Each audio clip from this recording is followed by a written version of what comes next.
9월 1일 오늘의 말씀은 에베소서 1장 1절에서 6절입니다. 하나님의 뜻으로 말미암아 그리스도 예수의 사도된 바울은 에베소에 있는 성도들과 그리스도 예수 안에 있는 신실한 자들에게 편지하노니, 하나님 우리 아버지와 주 예수 그리스도로부터 은혜와 평강이 너희에게 있을지어다. 찬송하리로다. 하나님 곧 우리 주 예수 그리스도의 아버지께서 그리스도 안에서 하늘에 속한 모든 신령한 복을 우리에게 주시되, 곧 창세전에 그리스도 안에서 우리를 택하사 우리로 사랑 안에서 그 앞에 거룩하고 흠이 없게 하시려고 그 기쁘신 뜻대로 우리를 예정하사 예수 그리스도로 말미암아 자기의 아들들이 되게 하셨으니, 이는 그가 사랑하시는 자 안에서 우리에게 거저 주시는 바 그의 은혜의 영광을 찬송하게 하려는 것이라. 에베소서 1장 1절에서 6절 말씀을 함께 묵상하겠습니다. 안녕하세요, 사랑하는 형제 자매 여러분. 무더운 여름이 지나가고 가을이 성큼 다가온 것 같습니다. 유난히 더웠던 여름, 유난히 비가 많이 왔던 여름이지만 그래도 잘 이겨내고 지낼 수 있어서 감사할 따름입니다. 9월의 첫날인 오늘부터 16일까지 에베소서를 묵상할 것인데요. 매일 성경 편집자가 데살로니가 전후서와 달리 에베소서를 하루에 묵상한 본문을 조금 짧게 잡아서, 그래서 본문을 조금 더 깊이 있게 묵상할 수 있게 되었습니다. 이 에베소서는 하나님께서 행하신 구원의 경륜이 선명하게 드러나고, 그 구원의 경륜 가운데 이방인과 유대인이 하나가 되는 교회가 어떻게 태동되었는지, 그리고 교회의 사명이 무엇인지를 잘 설명하고 있습니다. 또한 교회로 부름받은 성도가 교회 안에서 그리고 일상 속에서, 세상 속에서 어떻게 살아가야 하는지도 잘 가르쳐주고 있습니다. 그래서 존 스토트는 에베소서에 관한 책을 쓰면서 책 제목을 하나님의 새로운 사회, God's New Society라고 하였습니다. 예수 그리스도로 말미암아 구원을 얻은 백성으로 이루어진 교회는 세상에서 하나님의 다스림 아래 살아가는 새로운 사회라고 본 것이지요. 저는 이 하나님의 새로운 사회라는 말이 참 좋습니다. 이 땅을 살지만 이 땅에서 하나님 나라를 살고 하나님 다스림 안에 살면서 하나님의 살아계심을 세상에 보여주고 예수님의 다시 오심을 기대하는 삶이 참으로 멋지고 아름답기 때문입니다. 개인적인 나눔을 하자면 저는 에베소서를 바울 서신서 중에 가장 좋아하고 사랑합니다. 제가 청년 때에 교회에 대해서 성경적인 눈을 뜨게 만든 서신서가 에베소서인데요. 이로 인해서 신대원에서 에베소서를 한 학기 공부하기도 했습니다. 그 후로도 에베소서를 자주 묵상하였고 관련된 책을 여러 권 읽기도 하였습니다. 둘의 교회에서는 에베소서로 느티나무 양육과정을 하기도 하였습니다. 제가 가진 목회와 교회론의 기초가 이 에베소서에 있기도 합니다. 그래서 에베소서를 참 좋아하죠. 약 2주 동안 에베소서를 묵상할 것인데요. 에베소서를 통해서 하나님이 우리를 어떻게 구원하셨는지, 그리고 우리가 어떻게 교회로 세워졌는지, 그리고 우리가 교회로서 이 세상을 어떻게 살아가야 할지를 깊이 깨닫고 하나님이 주신 크신 은혜를 누리는 2주간의 에베소서 여행이 되기를 바랍니다. 오늘은 먼저 에베소서의 개요를 잠시 살펴보고 1절에서 6절의 말씀을 묵상하겠습니다. 에베소 도시는 로마 제국에 있어서 소아시아의 중심 도시로 터키에 위치해 있습니다. 인구는 약 25만에서 30만 정도이었지요. 에베소는 로마 제국의 무역 도시였고요.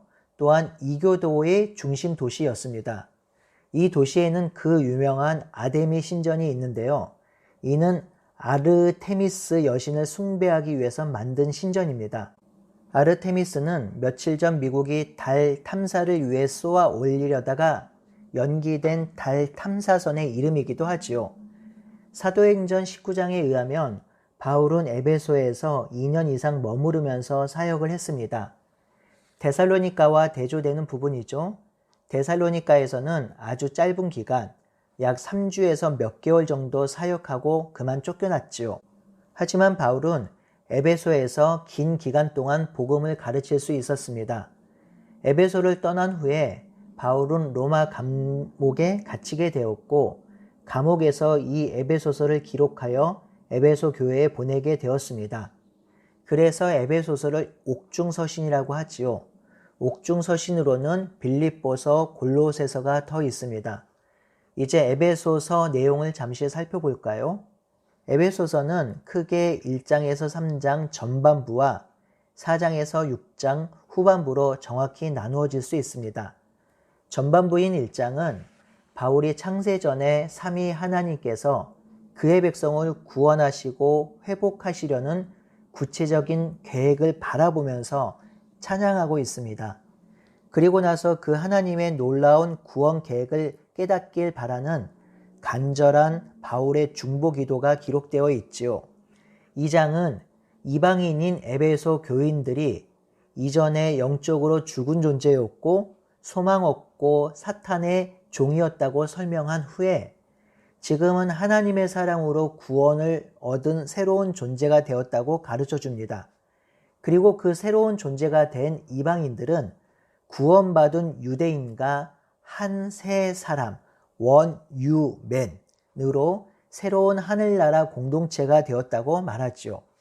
3장은 사도 바울이 이방인의 사역을 위해 이방인의 사도로 하나님께 부르심을 받았다는 것을 말하고 있고요.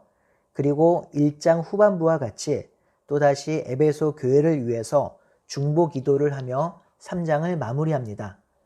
후반부인 4장에서 6장은 하나님의 구원 역사, 즉 복음을 들은 교회가 어떻게 존재해야 하며 어떻게 살아야 하는지를 설명하지요. 먼저 4장에서 교회가 하나가 되었음을 선포합니다. 몸도 하나고 성령도 하나고 주도 하나고 성령도 믿음도 하나이니 성령이 하나 되게 하신 것을 힘써 지키라고 하지요. 하지만 하나라고 해서 모두 다 똑같은 건 아니지요. 성령께서 각기 다른 은사를 주심으로 자신의 은사대로 교회를 섬겨야 한다는 것이죠.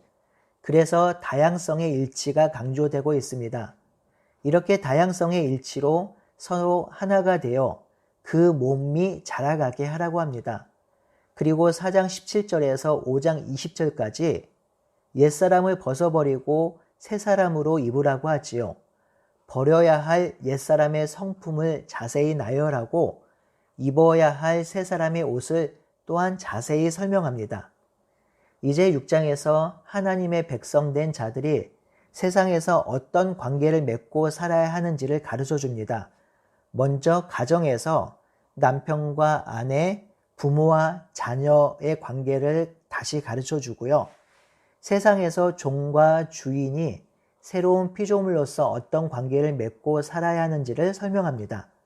그리고 바울은 마지막으로 세상에서 여전히 악한 사탄이 역동하고 있으니 하나님의 전신갑주를 입고 악한 권세를 대적하고 승리하라고 합니다.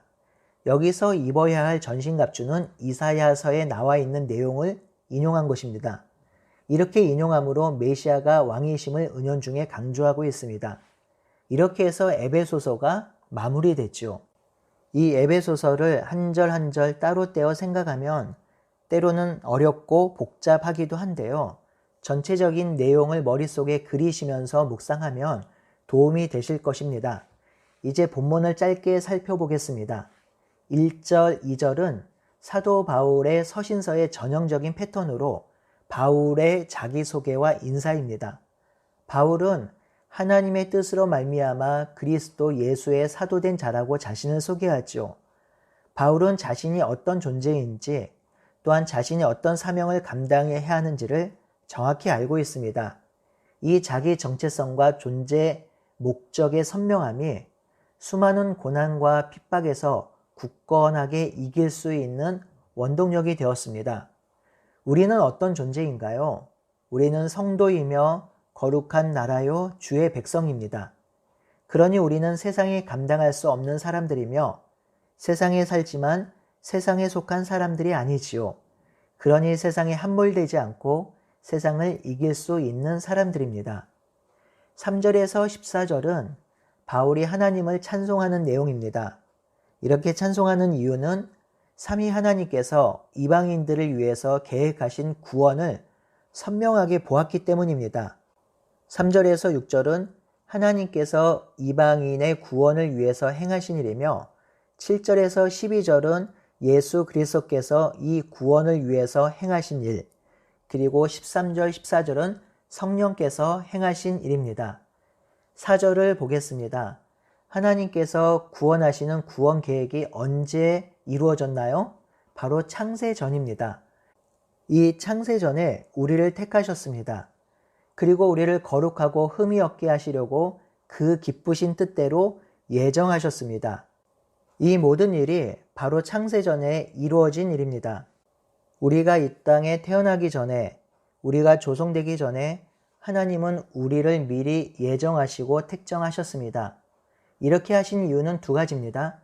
우리를 거룩하고 흠이 없게 하시려는 것과 예수 그리스도로 말미암아 자기의 아들들로 삼기 위함입니다. 거룩하고 흠이 없게 된다는 것은 하나님과 같은 형상의 존재로 새롭게 된다는 말이며, 아들이 된다는 것은 우리의 신분의 변화가 일어난다는 것이죠. 이것이 어떻게 일어났나요? 3절, 4절, 5절, 6절에 모두 반복되고 있는데요. 바로 그리스도 안에서, 그리스도로 말미암아 그가 사랑하는 자 안에서 일어난 것입니다. 바로 예수님의 행하심이죠. 이 예수님의 행하심은 7절에서 12절에 다시 설명합니다. 하여튼 예수님 안에 있을 때에 우리는 이러한 놀라운 은혜를 누리고 경험하게 되는 것입니다. 그리고 이 두 가지가 바로 하늘에 속한 신령한 복입니다. 우리가 거룩하고 흠이 되는 것과 우리가 하나님의 아들들이 되는 것이 하늘에 속한 신령한 복이지요. 이 복을 누리고 깨닫는 자의 첫 번째 반응은 바로 하나님을 찬양하고 경배하는 것입니다. 그래서 바울은 하나님의 구원 계획, 하나님의 경륜을 설명하기 전에 찬송하리로다 라고 시작하는 것입니다. 하나님의 구원 계획, 하나님께서 행하신 구원 사역을 듣고 믿게 될 때 우리가 할 수 있는 일은 바로 하나님을 찬송하는 것, 그리고 감사하는 것 외에 달리 할 것이 없습니다. 사랑하는 성도 여러분, 오늘도 분주하고 바쁜 일상을 살아가실 텐데요. 어느 때든지 잠시만 멈추어서 하나님께서 우리에게 행하신 일을 묵상하길 바랍니다. 창세전에 우리를 택정하시고 예정하셔서 예수 그리스도 안에서 그 일을 성취하셨습니다. 이는 우리를 거룩하게 하고 맏아들 되게 하기 위해서입니다. 하나님은 이 놀랍고도 신령한 복을 우리에게 선물로 주셨습니다.